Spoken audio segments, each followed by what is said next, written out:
Hello guys, magandang araw. Magluluto na naman tayo. Dagdagan natin ang ulam natin pang almusal. Simple lang guys. Ito guys, pinakulo ang dahon ng kinangkong. Tinangkong guys.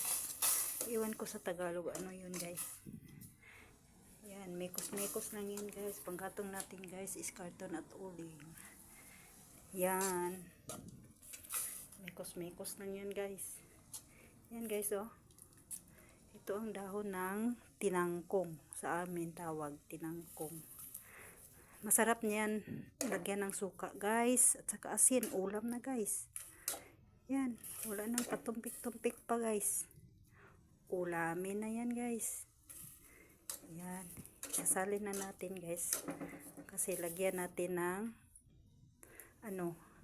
tips to guys sa mga nagbabudget dyan. Pwede itong pang ulam guys. Yan guys. Isasalin na natin sa bowl guys. Para makatipid tayo ng ulam. May sitaw na tayo.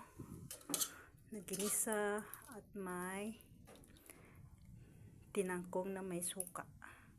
Nilasing sa suka guys. Yan. Nilasing yan sa suka guys. Tinangkong guys. Tinangkong.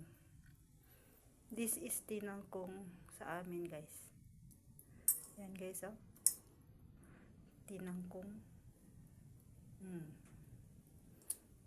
Tinangkong na yan guys. Tapos ubusin natin. Pang appetizer to guys ba.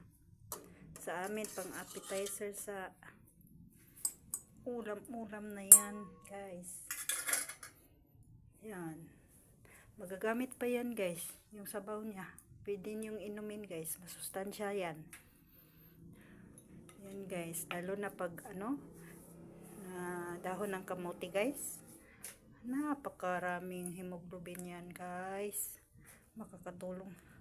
Anuhin natin guys. May sabaw. Kunin natin ang sabaw. Yan. Tapos, lagyan natin ng suka. Lagyan natin ng suka, guys. Suka. Yan.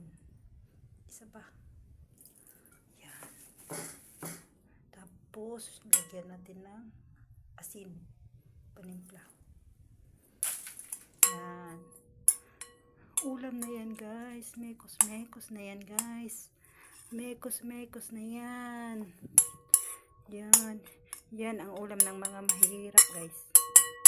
Yan ang madaling ulam ng mga mahihirap. Pero masustansya guys. Masustansya pa to sa mga paris-paris overload guys. Yan guys. Ang ganap ko. Nilasing na dahon ng tinangkong. Don't forget to subscribe my channel guys. Please like and share. Watch my videos and comments. Write your comments there. Babush guys, babush. Bye bye. See you next time.